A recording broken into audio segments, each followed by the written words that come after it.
So you want to buy another home, but you're not sure if you should sell your home that you're living in now to buy your home, or how about maybe rent it out to buy your other home? We're going to talk a little bit about that. This is Ask Alyssa, where I answer all your real estate questions.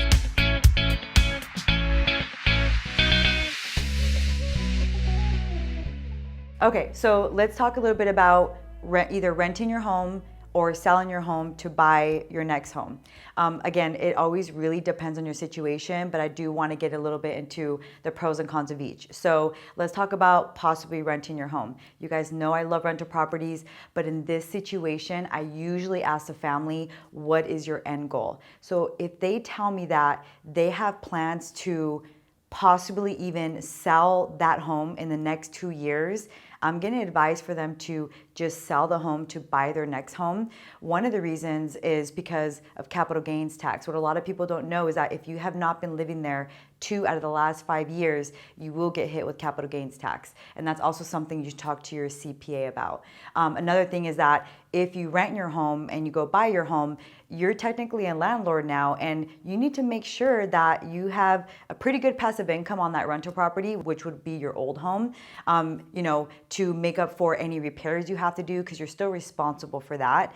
And also to, if that's something you just even want to take on. So those are the cons. The pros of it is, making money, right? I mean, everybody knows if you have a rental property, you can make some pretty good money off of that, but you really have to kind of, work out those numbers, with your realtor and to kind of see if it's a good fit for you. Okay. And also too, I always have to remind you that sometimes your lender will actually tell you, like if you're qualifying for your next home and you already are, you're currently a homeowner, they actually might tell you that you don't qualify unless you sell your home. I have a lot of clients like that where we do a contingency to sale to buy. And that's not to say that you have to do that, but you might find that your lender says, hey, the numbers don't match up. Like you need all the equity from your current home to help you purchase your next home. So it's actually advised for you to sell in order to buy, okay? So let's talk about selling your home and buying your next home. So that's something that I do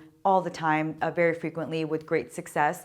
And one of the great things about that is you're able to take all your equity with you. And of course, for every single person, it's $250,000 for capital gains tax. And then if you're married, it's actually $500,000. So you're able to buy your other home with the sale of that. The cons of it is, what if the market goes up and you sold and your home could be worth more in 2 years? But I wouldn't worry about that too much, because like anything in real estate, we can't time the market right.